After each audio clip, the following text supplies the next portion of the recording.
Wall Street Memes Casino, I'm fine. and Sportsbook.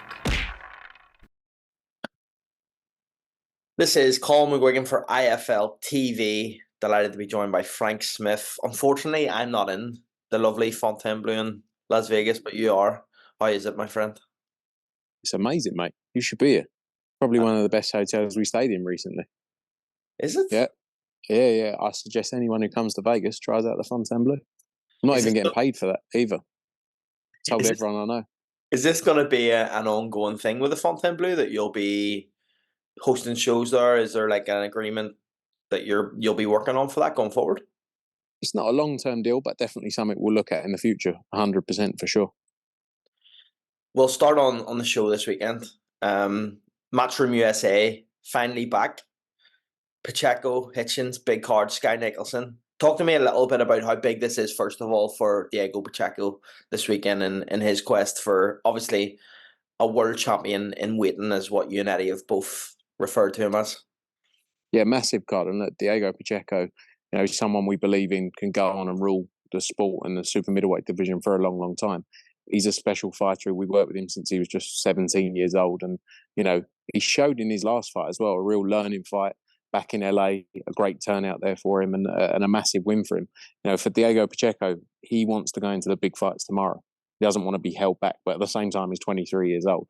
So we need to manage it at the right pace for him to be able to get the experience to go into those big fights. But I think after Saturday night, he'll be ready against any of the big names. He's got a tough test in there.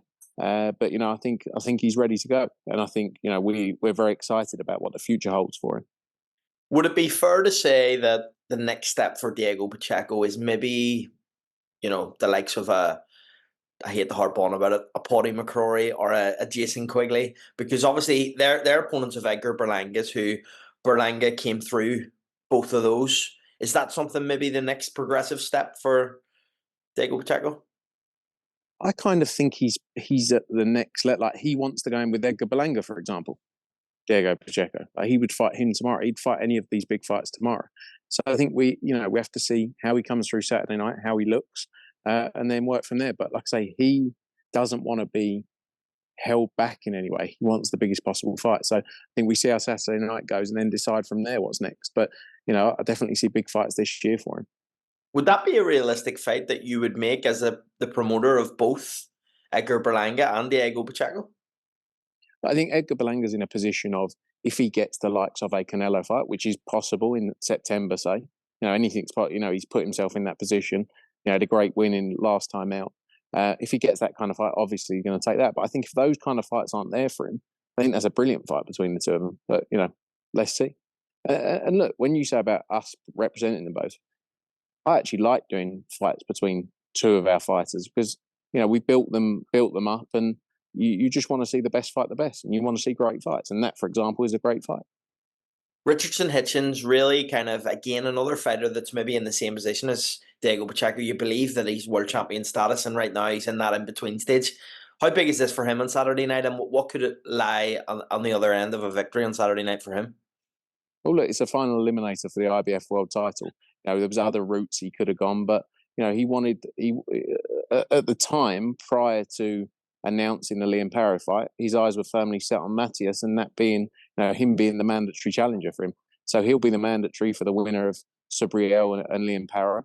I think last time out it was a boxing masterclass for him, but at the same time you need to deliver entertainment. And I think Lemos is the kind of opponent that's going to force him into doing that. We've seen Lemos in the past against Lee Selby at lower weight, obviously in an IBF final eliminator. He'll come to fight. This is his opportunity as well, by the way, to go on and try and become a world champion. So he's going to leave everything in that ring. And like I say, the exact type of fight that Richardson needs. But we believe he can go all the way. We believe he can be a world champion. And we're in a great place in the 140 division. There's so many big fights to be made. And he's a key part of that. Just on Richardson Hitchins, one of the first events I ever covered in the US, Matchroom shows, was Montana Love against Stevie Spark. And there was a lot of, beef between Richardson Hitchins, and I think that was his debut actually for Matchroom.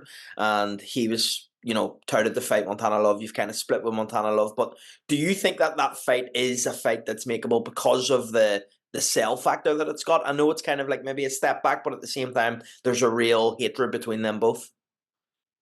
I don't think where Richardson's at right now, especially comes through with a win, that's a fight that works next, being completely honest with you. Because Montana's obviously coming off the back of the Liam Parry loss. Richardson's going to be mandatory for the world title. You know, I'm not counting it out in the future, but I don't think that was a fight that if we could have made it, look, it was obviously made at one point as well. There was injuries. It would have happened. I'm not sure whether it's in the near future, if I'm honest. Skye Nicolson, big fight for Skye on Saturday night. We've seen a bit today from Matchroom that came out about, you know, the 10 times 3 rounds against the one of the best out there in Amanda Serrano. Is that a fight that you believe that Skye can make next if she comes through Saturday night? Yeah, 100%. That's a massive fight if it can be made. You know, Amanda Serrano is obviously, as we know, a star of the sport. She's got huge backing behind her. So yeah, for sure, that's something we'd definitely like to see. But she's got to focus on Saturday as well. You know, Mahfoud's not coming here, you know, to lay down. This is her chance to become a world champion. You know, her only loss coming against Amanda Serrano as well for Mahfoud. So, you know, it's a real fight she's got on Saturday night. So, but, you know, Skye is very much focused on becoming a world champion. It's been a dream of hers for a long, long time. Amateur standout star in the amateurs. You know, if she can become a world champion on Saturday night, there's big opportunities in Australia as well. You know, we speak a little bit there about Amanda Serrano, and obviously a lot of people will be asking the question about Katie Taylor and Serrano. Is there any discussions on that? Is there anything that's possible in the future for that? Or is it full focus on if Skye comes through Saturday night, it'll be Skye Nicolson and Amanda Serrano? I think the difficult thing, you know, with Serrano is obviously the discussion around 12 3-minute rounds. Obviously, Katie's done her whole career 10-2s. You know, I don't see that being too likely right now. I'd love to see the fight again because it was an amazing fight. But the first fight at Madison Square Garden was a sensational fight. So I'd love to see it again. But I don't know. Let's see. I'm putting 2 and 2 together here, Frank, but obviously the Irish card hasn't been announced for Katie Taylor. You're in Vegas. Katie was with you guys last time you were in America on the Conor Benns show in Vegas. Is there a possibility that we don't see the Dublin show and Katie Taylor maybe gets her dream of fighting in Las Vegas? I think there's a chance she doesn't fight in Dublin, yeah, but Vegas, maybe not. I think let's see. We're working on options now for her. You know, she wants to be out in June time, and that's what we're focusing our plans on right now. And when you say, you know, June time, is that then basically ruling out Dublin for Katie's next fight? And yeah, I think unlikely. You've obviously seen Gary Cully's been announced on the undercard of May 25th. Paddy Donovan as well has got the fight against Lewis Ritson. You know, I think we want to get back to Dublin at some point, but I don't think it will be next. Discussion still ongoing with Chantal Cameron, or is that dead in the water? No, I did that. No, yeah, that's not happening. Unfortunately, it's a fight we would love to have made, but no, that's not happening. We obviously haven't spoken to you in a while, Frank. Just have to get your thoughts on the Conor Benns situation. I know that probably legally you're not allowed to say much, but is there any further update at this present time? No update right now. You know, as soon as we can talk about it, we will. You know, all the parties involved in that situation, be it the Boxing Board of Control, UCAD, NADP, you know, Conor Benn, no one's made any statement because of the confidentiality around it. The reality of the situation is, Matt, as ourselves, we want to see Conor Benn back in the UK. He's in the top 4 names of British fighters right now, and that very much is our focus. We want to see that happen, and hopeful we can get that done. Is it more likely that we see him again maybe in the US next and then with a view to coming back to the UK after that? I don't know. I think let's see how the next couple of weeks go. Lots going on in the background, lots, you know, the parties involved in it. Like I say, we're kind of a third party in this where we're not directly involved in the discussions. But look, hopefully as soon as we can make some talk about it and then we can speak about it more in depth, we will. You know, it's never easy. Everyone wants answers, but unfortunately the situation doesn't allow that right now. With the prize fighter falling through, what's the situation there with the fighters that you guys have on that, and also with the prize fighter show itself? Is it going to be announced again for a rescheduled date, or is it still going to be in Japan? Is it maybe going to come to the UK? No, it's still in Japan, just working on it now. Looks like mid-July, and everyone's going to be on it. So working through that now. Obviously, I just need to get your thoughts on Ben Shalom's comments. First of all, just on Ben saying that he would like to sit down and meet Eddie. What as a fan or something like? Do you believe it happens though, Frank? Because like, if we rewind back 6 months and I asked you the question of, well, maybe 9 months, if I asked you the question of, would you sit down with Frank Warner around the table, you'd probably laugh at me and say it's not going to happen. Yeah, but at the same time, like, I had this discussion the other day. We still did deals with Queensbury. As much as we spoke a bit of shit, like, you know, said this about them, they said this about you, you're a T-boy, or you're the, you know, we still made deals happen because we do good business. You know, that's what we're all about. It wasn't about ego. It was just about if it made sense. Zach Parker, John Ryder, as an example. There was others as well, but as an example, we did a deal. It wasn't we didn't go to a purse bid for it. We made a deal happen. So if business makes sense, we would always do that. We weren't best friends, but you know, could have dialogue between us. Don't get me wrong, the relationship has changed, but it's not like 2 years ago we weren't making fights. We just weren't making a fight. The relationship wasn't what it was today. But in comparison to the boxer relationship, we're not the ones standing in the way. We've had multiple fighters box on boxer shows. We've never caused issues. Dalton Smith's boxed on there. Alicia Baumgartner's boxed on there. You know, we want to do what's best for our fighters. And, you know, now, I don't know, it's frustrating because you watch the interviews and it's like playing the victim. Like, we want to sit down with Eddie Hearn and discuss this. It's like, well, you've pulled everyone out of the fight. You know, he's very much a victim, Ben Shalom. Like, I don't know why. And, you know, I'm sure I'll get, like, a message from him crying about me saying something about him. But I'm sick and tired of the fakeness of it. Like, I'd rather, this is, you know, with the Adam Azim situation, I'm not sitting here saying they made the wrong decision for Adam Azim in terms of his career. Dalton Smith beats him every day of the week, right? That's the reality of it. So I'm not sitting here saying they made the wrong decision. They dealt with it the wrong way. And they've done that time and time again. But do that a month ago. Don't do that yesterday on, you know, the day before the purse bid. You know, but again, we're all here doing a job for our fighters. But when he comes out and says things about we're doing it for the fighters, you're not. You're doing it for your platform and your business, which again is up to you. If that's the way you want to operate, obviously that's fine. I'm not saying that's wrong, by the way, but be open about it. You know, say Fraser Clark, we pulled him out the purse bid because we didn't want it to end up on the zone. That's all it comes down to. Same with Adam Azim. You know, that's all it comes down to. Again, that's fair enough, but be honest. On the flip of what you've just said, taking everything on board, do you see maybe why they pulled Fraser Clark now and look at the success of Wardley Clark and say, you know what, fair play, you've done a good job there? But that wasn't the reason they did it.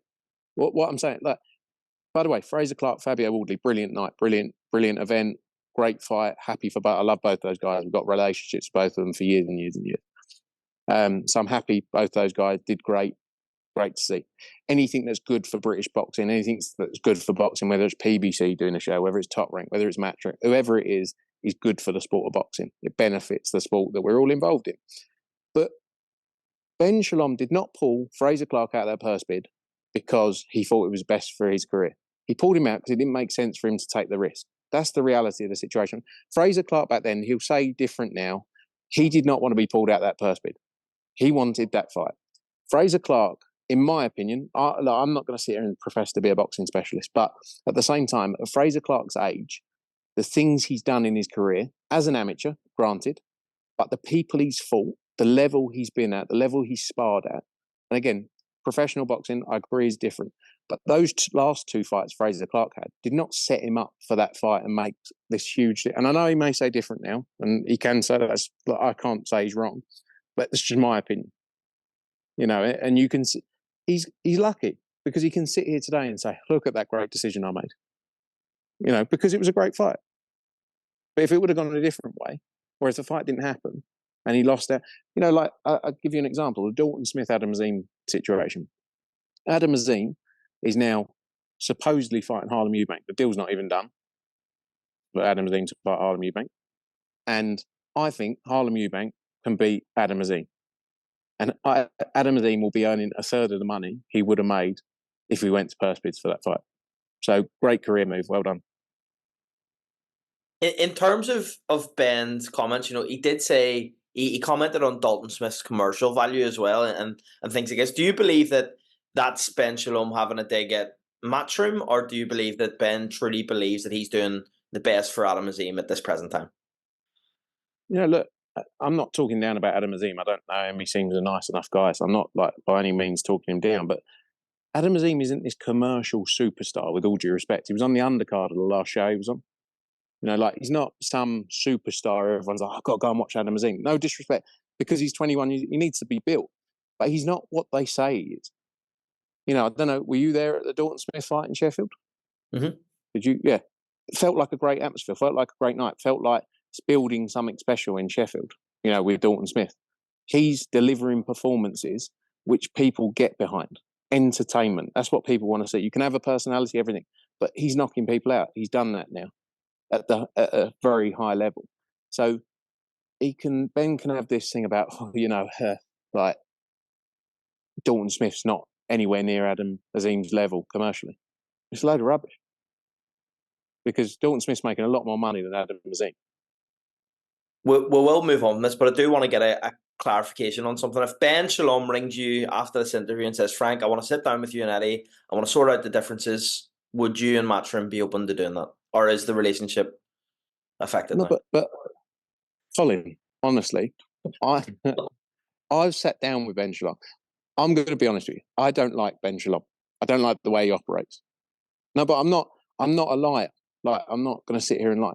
At the same time, I've sat down with Ben Shalom and I've told him reasons, on a private level.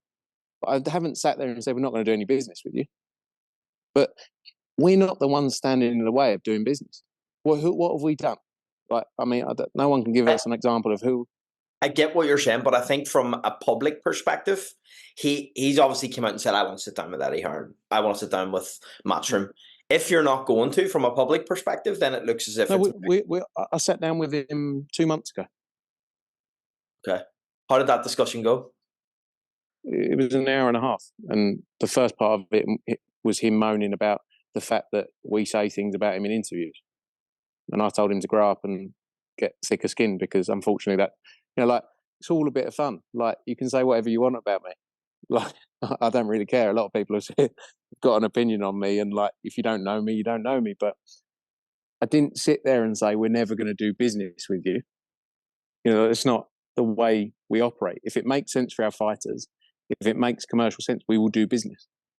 But nothing comes of it. It'll just pull out a purse bit. So I don't know but if someone could show us something we've done to not make something happen, please, we can discuss and answer it. But no one can say anything. What about Dalton Smith? What's next? What's the plan for Dalton Smith next? Working through it now. Obviously we wanted to see what happened with the European title shot, because the purse bid could have happened 2 days ago. And they only pulled out 3 days ago. So now we have to work on what's next. Look, he wanted to win the European title, because that was what he's done, British, Commonwealth. He obviously won the WBC silver. He wanted to win that. But it's about, now he's at a level with the win against Cepeda, with the likely ranking position he'll go into with the WBC as well, where he's not far off from being in those world title opportunities. So we have to work out next where we go. I think, there's been a lot of talk about all different fights, all different opportunities, and we'll work through that over the coming weeks with him and the team. But I think he's on a great trajectory and path. And I think, he's not far off from challenging for a world title, even the latter part of this year. I don't want to keep you too long because you're a busy man today, but we'll run through. No, it's not so much my busyness. It's the fact my arms are shaking from carrying the held in the phone. They're going to be sore. We'll go really quick, right? Fabio Wardley, any discussions with Fabio since the fight? I know it's quite soon, but looking to work with him going forward?